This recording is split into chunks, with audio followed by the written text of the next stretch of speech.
gave me a little flavor of the discussions, the vast span of stakeholders who were called to participate in the deliberations, the various subjects that you have picked up, including risk mitigation, also the fact that you had international agencies participating in this debate, in this discussion, encourages me to start looking at your targets or the infrastructure project exporter targets also afresh.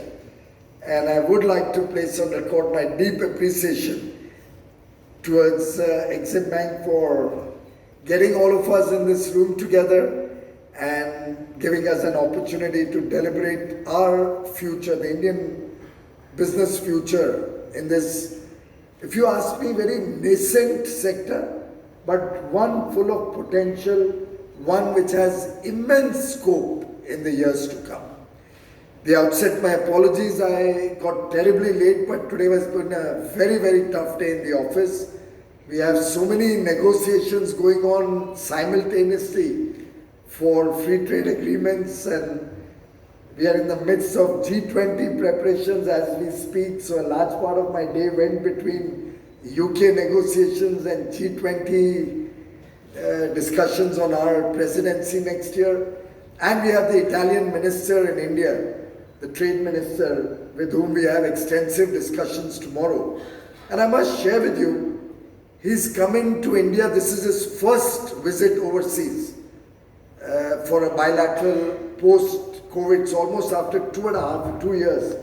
His first visit overseas, he chooses India, as have many ministers or many heads of government in the last few months. More importantly, along with him, he has a very high-powered business delegation that is coming. So nothing less than CEOs of large companies who are accompanying him, which shows the tremendous interest that has been generated about the India story. So I think it's a great recognition of the hard work that all of you are putting in, other agencies involved in the export effort are putting in. And certainly are indicative of a very bright future in the years to come. Of course, I must congratulate you for the wonderful performance last year. The year ended March 22. We've crossed $675 billion collectively between goods and services. The 400 billion, we've crossed 420 billion. The $225 billion of services export that we were hoping to get, which I then increased to 240 in the course of the year, looking at the good performance, actually landed up with closing at $254 billion of services exports. And mind you, this is without travel of any significance, without hospitality, almost no international revenues on hospitality, and very little, in the overall context of tourism, very little revenues coming to India. 675 billion encourages us to look bolder in the current year, but of course there are a lot of serious disruptions across the world, what with shipping lines and container shortages being a serious issue. Shipping rates are 10x of what they used to be. Global inflation has caused raw material to become much more expensive, not only in India but worldwide. There are headwinds around the Omicron wave still surfacing and lockdowns in different parts of the world.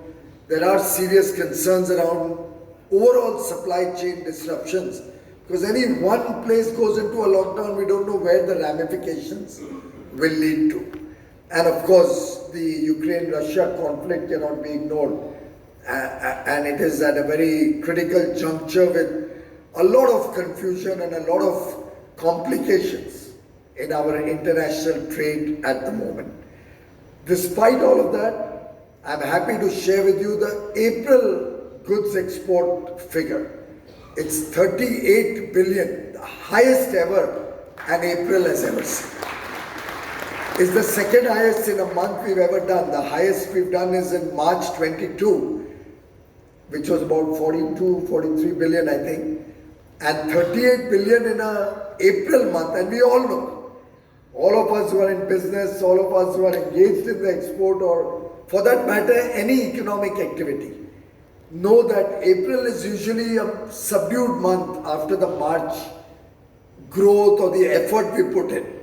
We saw that effort giving us very good results in the GST collections of April, which relate to March 22 at 1.68 lakh crores. So all indicators show the country is on the right path, the growth path, the recovery path, the revival path. And it's now for all of us to grab the opportunities that are available across the world. I'm happy that Exim Bank conducted that study on Indian project exports. That's an area which I believe is absolutely unexplored territory. Indian project exports have not received the kind of attention probably we could have given it over last many decades. Other countries have taken a big leap forward ahead of us, despite us having very good talent in terms of skilled manpower, engineers, designers, architects, our skilled labor. We have all the ingredients to be an internationally relevant player on project exports. We can become a part of the growth story on creating new infrastructure that many countries have embarked on. It's not only us. We have, of course, a huge pipeline of nearly $1.5 trillion, which we hope to launch in the next few years. But apart from that, America is talking of building back better and investing large sums of money on infrastructure. Other parts of the world are recognizing that unless you set the fundamental infrastructure right and build upon infrastructure as the basic block, you won't be able to grow your economy beyond the stage. And I think our own effort to support and promote greater investments in infrastructure has started yielding good results. I see both the private sector and the public sector investing significantly in terms of infrastructure and also capex to build up manufacturing capabilities.